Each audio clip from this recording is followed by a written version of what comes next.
Bonjour Léonidas Motom. Bonjour. T'es né où et quand? Je suis né le 20 mars 1982 au Congo-Brazzaville. Tu imagines donc que dans quelques semaines, j'aurai 40 ans. Es-tu marié? As-tu des enfants? Je ne suis pas marié, mais j'ai de charmants enfants. Je vais me marier d'ici la fin de cette année. Tes parents avaient-ils une admiration pour le roi Léonidas? D'où ton prénom? Mon père était un féru de sport, plus précisément de football. Il appréciait un joueur brésilien qui s'appelait Léonidas, d'où mon prénom de Léonidas. De la primaire au lycée, quelles écoles as-tu fréquentées? J'étais à l'école primaire de la Fraternité. Ensuite, j'ai fait le collège également à la Fraternité. J'ai fait une partie de mon lycée au lycée Chaminade et une autre à l'école Saint-Vincent de Mongali, à l'internat. Ensuite, j'ai fait une année à la faculté de droit, ici au Congo-Brazzaville, et l'année de l'obtention de mon bac, et à la fin de l'année académique à la faculté de droit, je suis allé en France où j'ai fait un master en assurance et gestion de sinistres à l'ENAS. Tes parents font ou faisaient quoi dans la vie? Mon père était docteur à l'université, il enseignait à l'ENES. Ma mère était une assistante sociale qui a commencé à travailler aux grandes endémies et qui a terminé sa carrière, puisqu'elle est retraitée aujourd'hui, dans les organismes internationaux comme l'UNICEF et l'OMS. Tu es jumeau, entre ta sœur jumelle et toi, qui a vu le jour avant? Je suis venu avant, c'est une jumelle, c'est une fille, Gaëlle, s'appelle-t-elle. Avez-vous toujours ce rapprochement et cette complicité gémellaire? Très bon rapport. Comment es-tu arrivé en politique? La politique était pour moi le couloir essentiel qui me permettrait d'apporter ma pierre à l'édifice dans la réflexion de la construction du Congo d'aujourd'hui et du Congo d'après. 2016, ta vie bascule, tu es nommé ministre de la Culture. Est-ce le plus beau jour de ta vie?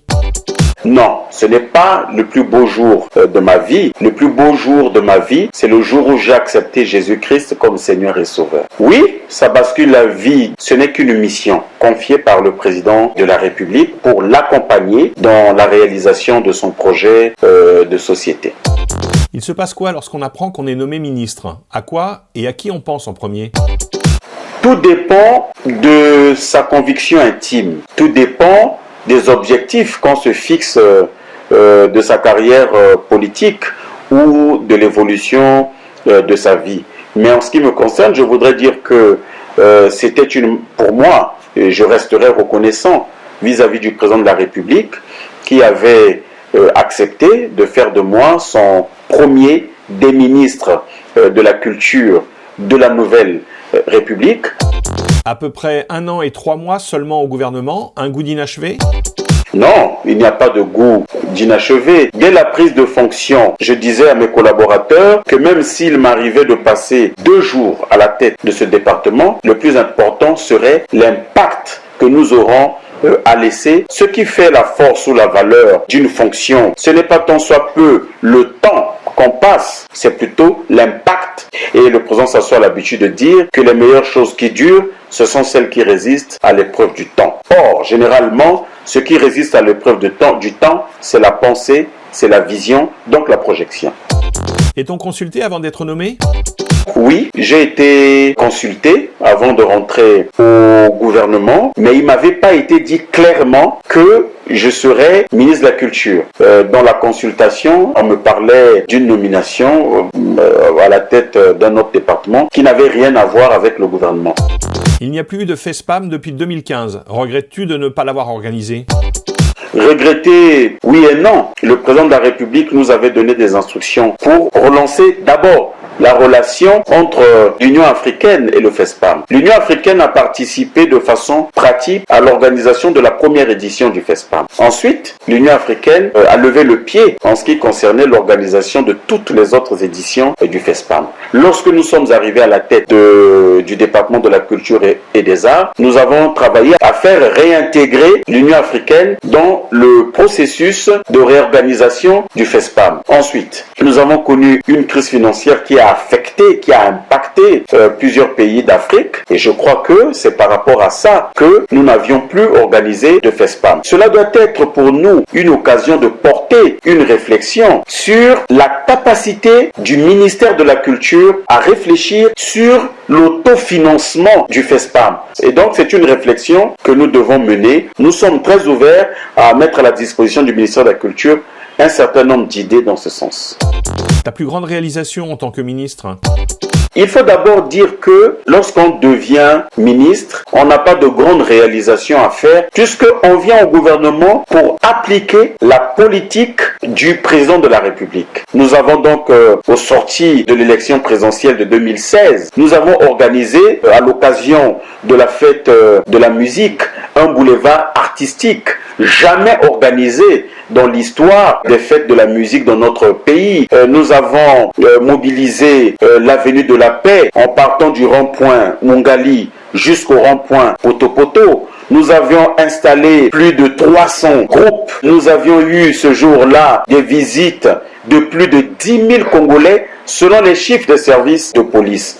À côté de ça, il y a des textes juridiques que nous avions amorcés. Mais vous savez, la Bible dit que Paul a semé, Apollos a arrosé, c'est Dieu qui fait croître la plante. L'administration, c'est une continuité. Lorsqu'on est ministre, comment gère-t-on ses vieux amis? On a encore le temps pour eux? On doit avoir du temps pour les vieux amis, que moi j'appelle généralement par les amis du désert. En ce qui me concerne, je n'ai jamais oublié mes vieux amis. Chaque fois que nous avons la possibilité de nous voir, de partager un verre de jus, de discuter sur des réflexions qui concernent le pays, nous l'avons toujours fait. Il n'y a aucune raison que cela change. Ton plus grand objectif en politique? Mon objectif aujourd'hui est un objectif qui est intégré dans la vision du Parti congolais du travail. Le PCT est un parti de gauche. Ma conviction personnelle, c'est que nous devons travailler à construire une société qui additionne ou qui allie le social à l'économie. Nous avons construit depuis plusieurs années une politique qui était beaucoup plus focalisée sur le social. Mais il faut travailler pour faire de telle sorte que le tout social soit l'accompagnateur du tout économique. La jeunesse congolaise et la politique, qu'en penses-tu?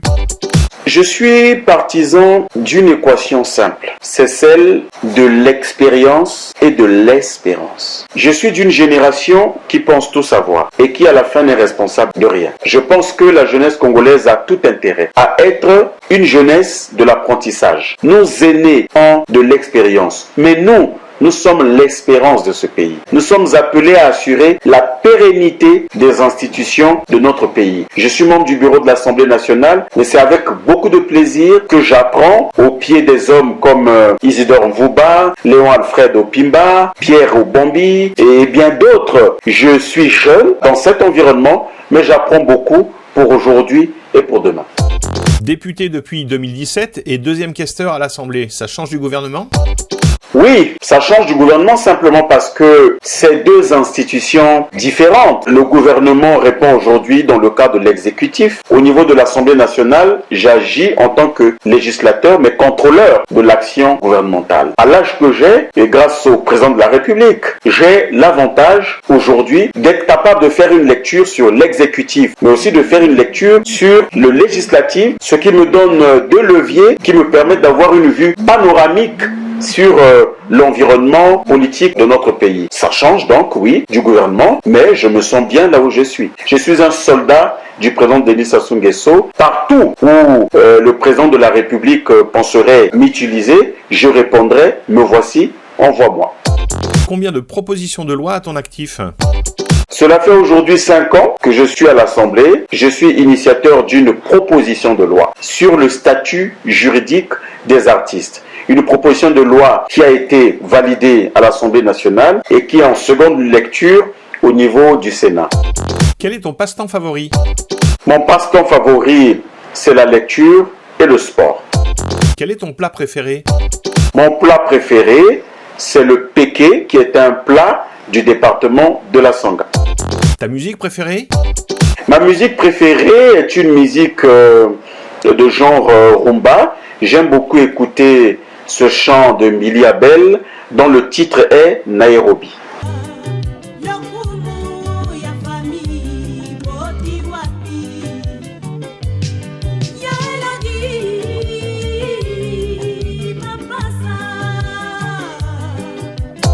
Ta récitation préférée?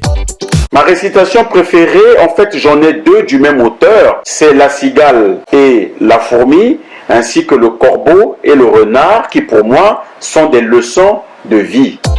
Ta philosophie préférée?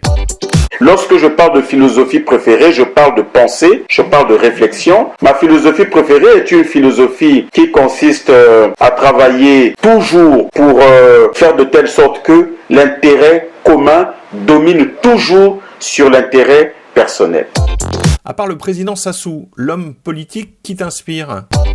J'ai un seul leader et mon leader s'appelle Denis Sassou Nguesso. À côté, il y a bien sûr des pères ou des mères qui, dans la longue marche de ma vie, m'ont accompagné, continuent de m'accompagner aujourd'hui dans le cadre des conseils, de la vision, des réflexions. Mais sinon, j'ai un seul leader, il s'appelle Denis Sassou Nguesso. Tu es plutôt costume ou à bas coste? Les deux, selon mes humeurs, selon les jours de la semaine. Cravate ou nœud papillon? Cravate. Tu préfères plutôt écouter ou être écouté? Les deux. Assemblée ou gouvernement? Tout dépend de celui qui nomme. Une qualité? Ouf, c'est très difficile de parler de soi, mais je crois que l'une des qualités que je me reconnais, c'est la tolérance. Les populations de Ouesso sont satisfaites de votre action? Je crois que oui. J'ai été élu par les populations de Ouesso à la suite d'un accident sans avoir été présent sur le terrain. Je veux ici et maintenant exprimer ma gratitude, ma reconnaissance éternelle à l'endroit des populations de Ouesso qui à cette époque ont dit Tokovote Nako. Même dans un cercueil, notre choix c'est l'honorable Léonidas Motom. Les Congolais qui suivent les médias, qui suivent les réseaux sociaux ont pu voir symbiose qui existe entre nous et les populations de Ouesso. Nous pensons que le courant passe très bien. Nous sommes très optimistes pour la suite. Qu'est-ce qui pourrait faire que vous soyez réélu? C'est d'abord l'exercice de mon action en tant que député. Mes devoirs, c'est l'interpellation de l'action gouvernementale. Je le fais avec mes collègues. Je suis initiateur d'une proposition de loi. Il faut ajouter les réalisations. Nous avons travaillé à construire 2 passerelles modernes à Ouesso, un marché traditionnel et un marché moderne. Nous avons relancé un projet sportif qui s'appelle la Coupe du Cacao. Il s'agit d'encourager les jeunes à se réapproprier les métiers de l'agriculture, les métiers de la terre en passant par le sport. Enfin, nous avons organisé Diokape Ouesso, une grande activité culturelle qui a rassemblé les jeunes sportifs de plus de 8 départements de notre pays. Vous avez un bilan à défendre? L'adversité ne vous fait pas peur?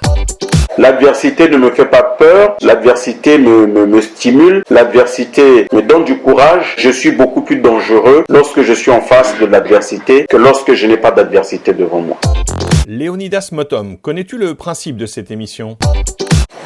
Non, dites-moi. Tu vas nous apprendre une citation ou un proverbe d'un auteur et nous en donner l'explication. C'est une phrase que j'ai écoutée du président Denis Sassou Nguesso qui aime à dire que les vraies choses, les choses qui comptent, ce sont celles qui résistent à l'épreuve du temps. Quelle est son explication? On a beau gesticuler, émettre des envies, des besoins, des pensées. Il faut toujours faire de telle sorte que nos idées, notre vision résistent à l'épreuve du temps. Merci Léonidas Motom d'avoir répondu aux questions d'entrevue. Merci entrevue.